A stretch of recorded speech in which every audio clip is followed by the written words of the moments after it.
ඔය සෑයකින් ආශිර්වාදේ ගන්න බලපාන විදිහක් තියෙනවා. ඒ තමයි ඒක බුද්ධ දේශනාවේ තියෙනවා. සරුවඥ ධාතු තැන්පත් සෑයක් ළඟට ගිහිල්ලා මේ සෑයේ වැඩ ඉන්නේ සරුවඥ ධාතුන් වහන්සේලා.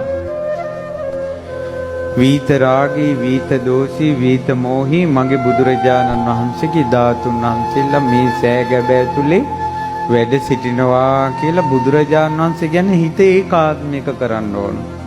ඒකාත්මික කරගෙන එහෙම්ම වන්දනාව කරන්න ඕන, මෛත්‍රී භාවනාව කරන්න ඕන.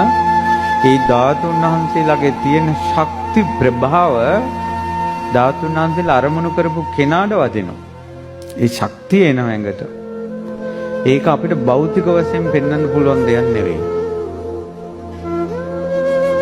ඒ රහතන් වහන්සේ ඇසුරු කිරීමේ, ඒ කියන්නේ මේ වෙලාවට භාග්‍යතුන් වහන්සේ මේ රහතන් වහන්සේ ඇසුරු කිරීමේ ප්‍රභාව එනවා. ඒක මං තේරෙන්න පොඩි වචනයක් කියන්නම්. ඔන්න මෙතන සාමාන්‍යයෙන් මිනිස්සු ඉන්නවා මෙහෙම. ඔබ ඔහොම ඉන්න සාමාන්‍ය මිනිස්සු. රාගයේ වැඩි පිරිසක් නැද ඔබ ඉන්නවා. රාගික ක්‍රියා, රාගික වචන, රාගික හැසිරීම, රාගික දර්ශන.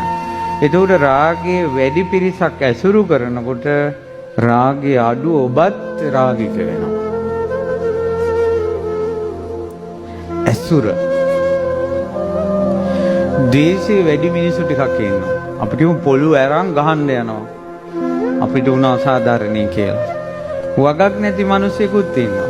අර යන ආවේගයට ඒ මිනිස්සයත් යනවද නැද්ද? උට ද්වේෂය අධික මිනිස්සු මැද ද්වේෂය අඩු කෙනාට ද්වේෂය එනවා. නුරුස්සන මිනිස්සු මැද නුරුස්සන ගතිය අඩු එකාට නුරුස්සන කම එනවා. අන්න ඒ වගේ ඇසුර බලපානවා.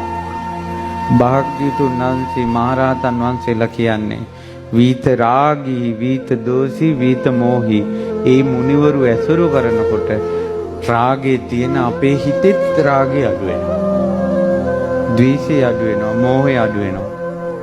පීඩාවෙන් එතර වුණේ මුනිවරුන්ගේ ධාතුන් වහන්සේලා හිතට අරමුණු කරගෙන සෑය වඳිනකොට, ඒ රහතන් වහන්සේ භාග්‍යවතුන් වහන්සේ අරමුණු කරගෙන වඳිනකොට ඒ විරාගී බව, පීඩාව අඩු බව අපිටත් දැනෙනවා. ඒක පින්වතුනි, ඒ විදිහට වඳිනකොට තමයි මිනිසුන්ගේ දෝෂ, මලගිය ප්‍රාණකාරයන්ගේ තියෙන බැල්ම, අනවින දෝෂ ඒ හිත්වලින් ඈත් වෙලා යනවා. හැබැයි හොඳට අරමුණු කරන්න ඕන ධාතුන් වහන්සේ, රහතන් වහන්සේ.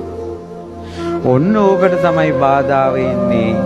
සෑයක් වඳිනකොට, ෆෝන් එක උස්සනකොට, ෆොටෝ ගහනකොට ඒ ධාතුන් වහන්සේ සමග, සෑය සමග, රහතන් වහන්සේ සමග, භාග්‍යවතුන් වහන්සේ සමග හිත ඒකාත්මික වෙන්නේ.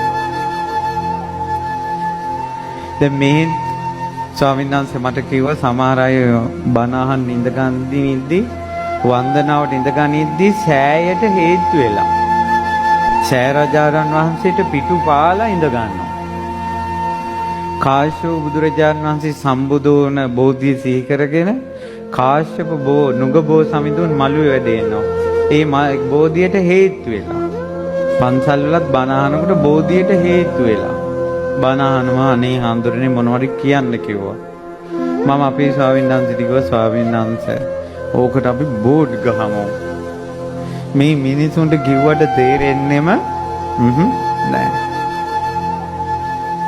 ඒ මිනිසුන්ගේ කය මෙතන, හිත කොහෙවත්. ඇයි ඕක වෙන්නේ? ඒකාත්මික නෑ සෑයට. මේ ශාස්ත්‍රුන් වහන්සේගේ ධාතු තැන්පත් සෑයයි කියන සිතිවිල්ල නැති නිසාම සෑයට හේතු වෙනවා. ඒ නිසාම සෑය ආශිර්වාද දෙන්නේ නෑ. බෝසමිඳුගේ ආශිර්වාද දෙන්නේ නෑ. අමුතුවෙන් කිය යුතු දෙයක් නෙවෙයි ඒක. සෑයට පිටුපාන්න හොඳ නෑ. බෝධීන් වහන්සේට පිටුපාන්න හොඳ නෑ. සෑය දෙසට, බෝසමිඳු දෙසට පාදික් කරන්න හොඳ නෑ කියන එක අමුතුවෙන් කිය යුතු නෑ.